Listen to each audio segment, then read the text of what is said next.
Railway with Shyam YouTube channel पर आप सभी लोगों का स्वागत है। आशा करता हूँ आप सभी लोग अच्छे होंगे, स्वस्थ होंगे। घर पर रह कर के आप अपने एग्जाम आरआरबी एनटीपीसी की मन लगा करके तैयारी कर रहे होंगे। आज की इस वीडियो में मैं आप सभी लोगों के लिए जीके जीएस के 40 अति महत्वपूर्ण प्रश्न लेकर के आया हूँ जो आपके एग्जाम के लिए सबसे ज़्यादा महत्वपूर्ण है। तो आज की इस वीडियो को आप सभी लोगों को शुरू से लेकर के एंड तक है फुल वॉच करते रहना। वीडियो पसंद आए तो वीडियो को आप लोग एक बार लाइक और चैनल को आप लोग जरूर सब्सक्राइब कर लेना। तो चलिएगा फिर शुरू करते हैं। तो पहला प्रश्न आ जाता है कि man of blood and iron किसे कहा जाता है। तो बताओ ये किसे कहा जाता है। तो ये बिस्मार्क को कहा जाता है man of blood and iron. एक का बी ऑप्शन करेक्ट आंसर हो जाएगा। दूसरा प्रश्न है कि हृदय से बाहर जाने वाली नलिकाओं को क्या कहा जाता है। बताओ क्या कहते हैं। तो हृदय से बाहर जाने वाली जो नलिकाएं होती इन्हें धमनी कहा जाता है। दो का ए ऑप्शन देने वालों का राइट आंसर हो जाएगा। प्रश्न संख्या 3 है आपके सामने। हमारे संविधान का कौन सा अनुच्छेद धर्म की स्वतंत्रता प्रदान करता है। तो कौन सा अनुच्छेद करता है। 3 का आंसर आपको बताना है। तो अनुच्छेद 25 से 28 तक धर्म की स्वतंत्रता संबंधित है, यानी 3 का ए ऑप्शन राइट आंसर हो जाएगा।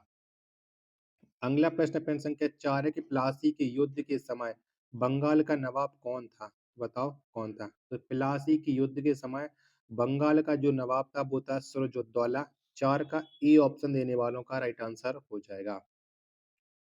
अगला प्रश्न प्रश्न संख्या 5 है आपके सामने कि होकाइडो द्वीप कहाँ स्थित है। बताओ कौन से देश में ये होकाइडो द्वीप स्थित है। 5 का राइट आंसर क्या हो जाएगा। तो होकाइडो द्वीप ये जापान में स्थित है। कहाँ पर है, जापान में है। 5 का सी ऑप्शन देने वालों का राइट आंसर हो जाएगा। अगला प्रश्न प्रश्न संख्या 6 आ जाता है आपके सामने। कार्य करने की दर कहलाता है। बताओ क्या कहलाती है। तो कार्य करने की दर ये कहलाती है शक्ति। 6 का सी ऑप्शन राइट आंसर हो जाएगा।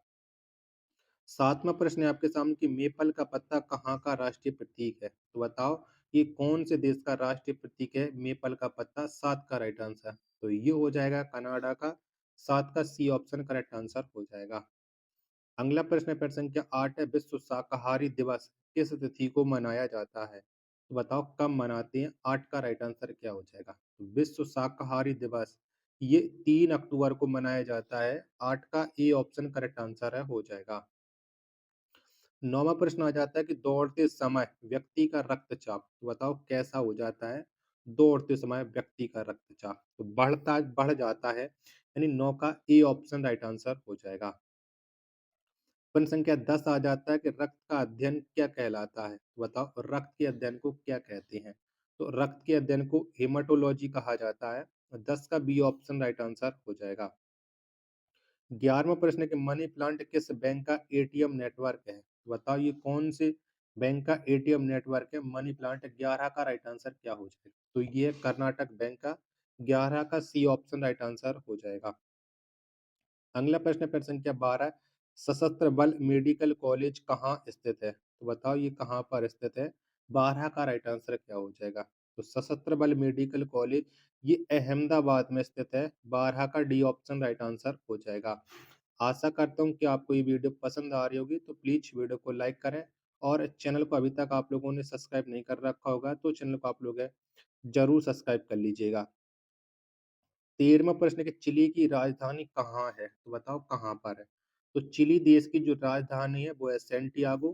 13 का डी ऑप्शन करेक्ट आंसर हो जाएगा।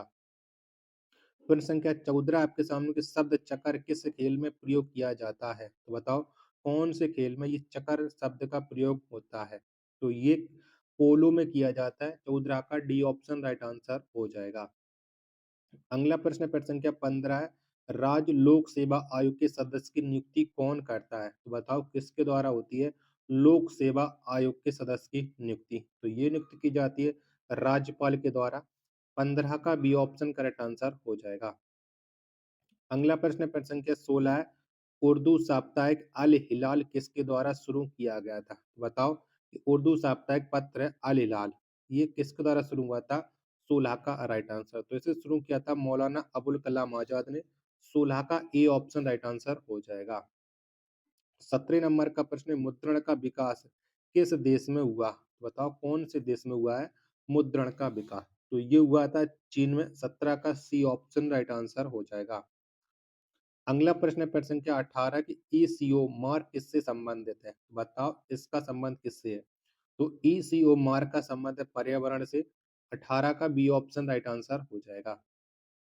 19वें नंबर का प्रश्न है कि सिकंदर और पोरस के बीच झेलम की लड़ाई कब हुई थी? तो बताओ ये कब लड़ी गई थी झेलम की लड़ाई? तो सिकंदर और पोरस के बीच में ये लड़ाई 326 ईस्वी पूर्व में हुई थी, यानी 19 का सी ऑप्शन राइट आंसर हो जाएगा।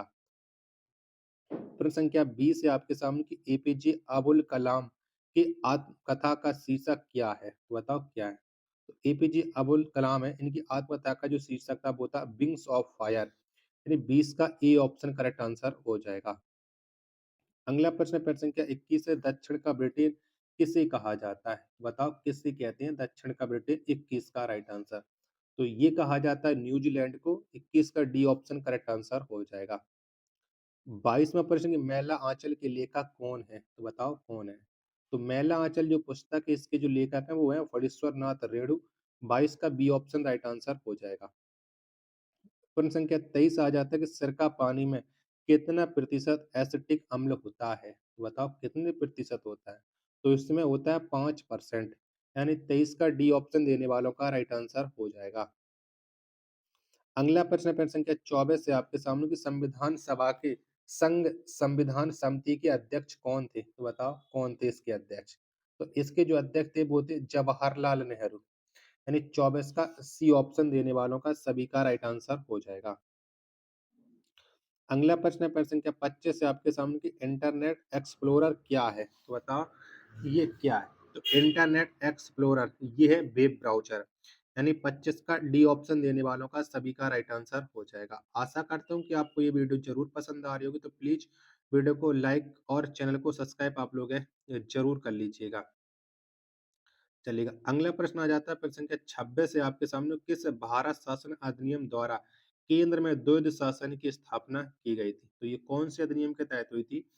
26 का आंसर आपको बताना है। तो ये भारत शासन अधिनियम 1935 के तहत है, केंद्र में द्वैध शासन की स्थापना हुई थी। 26 का बी ऑप्शन करेक्ट आंसर हो जाएगा। 27वां प्रश्न ओसीआर का अर्थ क्या है? बताओ क्या है ओसीआर का फुल फॉर्म? तो ओसीआर का अर्थ होता है ऑप्टिकल कैरेक्टर रिकॉग्निशन। 27 का ए ऑप्शन राइट आंसर हो जाएगा। 28वां प्रश्न कि समय का अध्ययन क्या कहलाता है? तो बताओ क्या कहलाता है? तो समय का अध्ययन ये होरोलॉजी कहलाता है। 28 का डी ऑप्शन राइट आंसर हो जाएगा। 29वां प्रश्न हजरत वल दरगाह कहाँ है? तो बताओ ये कहाँ पर है हजरत वल दरगाह? 29 का राइट आंसर क्या हो जाएगा? तो ये जम्मू कश्मीर में है। 29 का ए ऑप्शन करेक्ट आंसर हो जाएगा। प्रश्न संख्या 30 है मानवाधिकार दिवस किस तिथि को मनाया जाता है? तो बताओ कब मनाया जाता है मानवाधिकार दिवस? तो ये 10 दिसंबर को मनाया जाता है। 30 का ए ऑप्शन देने वालों का सभी का राइट आंसर हो जाएगा। 31वां प्रश्न पंचायत स्तर पर राज्य सरकार का प्रतिनिधित्व कौन करता है? तो बताओ कौन करता है? तो पंचायत स्तर पर राज्य सरकार का जो प्रतिनिधित्व है वो ग्राम सेवक करता है। कौन? ग्राम सेवक। 31 का सी ऑप्शन राइट आंसर हो जाएगा। अगला प्रश्न है प्रश्न संख्या 32 कि ब्राह्मी लिपि को किसने स्पष्ट किया था? बताओ, यानी ब्राह्मी लिपि को किसने पढ़ा था? 32 का राइट आंसर। तो ये जेम्स प्रेसिस के द्वारा ब्राह्मी लिपि को सबसे पहले पढ़ा गया था। 32 का डी ऑप्शन राइट आंसर हो जाएगा। 33वां प्रश्न है आपके सामने कि तड़ोबा बाघ आरक्षित क्षेत्र किस राज्य में है? बताओ कौन से राज्य में है? तो तड़ोबा बाघ आरक्षित जो क्षेत्र है ये महाराष्ट्र राज्य में है, यानी 33 का सी ऑप्शन करेक्ट आंसर हो जाएगा। अगला प्रश्न है प्रश्न संख्या 34 से आपके सामने कि 1526 ईस्वी के पूर्व बाबर ने भारत पर कितनी बार आक्रमण किया था? बताओ कितनी बार किया था? 1526 ईस्वी पूर्व बाबर ने भारत पर जो आक्रमण किया था वो 4 बार किया था। 34 का डी ऑप्शन राइट आंसर हो जाएगा। 35वां प्रश्न के प्रथम गोलमेज सम्मेलन किसके कार्यकाल में हुई थी? बताओ किसके समय हुई थी? तो जो प्रथम गोलमेज सम्मेलन है ये लॉर्ड इरविन के कार्यकाल में हुआ था। 35 का ए ऑप्शन करेक्ट आंसर हो जाएगा। 36वां प्रश्न आ जाता है कि संविधान का कौन सा अनुच्छेद धन विधेयक से संबंधित है? बताओ कौन सा अनुच्छेद संबंध रखता है धन विधेयक से? तो धन विधेयक संबंध रखता है अनुच्छेद 110। 36 का बी ऑप्शन करेक्ट आंसर हो जाएगा। 37वां प्रश्न कि सीता बेग गुफाएँ किस राज्य में स्थित हैं? बताओ कौन से राज्य में है? तो जो सीता बेग गुफाएँ हैं ये छत्तीसगढ़ राज्य में है। 37 का ए ऑप्शन राइट आंसर हो जाएगा। अगला प्रश्न आ जाता है प्रश्न संख्या 38 कि धूम्रपान किसे नुकसान पहुँचाता है? बताओ किसको पहुँचाता है? तो जो धूम्रपान है ये नुकसान फेफड़ा को पहुँचाता है। 38 का बी ऑप्शन राइट आंसर हो जाएगा। प्रश्न संख्या 39 से आपके सामने कवि बिहारी किस राजा के दरबारी कवि थे? तो बताओ ये किसके दरबारी कवि थे? कवि बिहारी। तो ये थे जयसिंह के। 39 का बी ऑप्शन देने वालों का सभी का राइट आंसर हो जाएगा। आशा करता हूँ कि आपको ये वीडियो ज़रूर पसंद आई होगी। तो प्लीज़ वीडियो को आप एक बार लाइक ज़रूर करना। चैनल को अभी तक आप लोगों ने सब्सक्राइब नहीं कर रखा होगा, तो चैनल को आप लोग ज़रूर सब्सक्राइब कर लेना। मिलते हैं फिर अपने एक और नेक्स्ट वीडियो के साथ। तब तक के लिए धन्यवाद। जय हिंद, वंदे मातरम।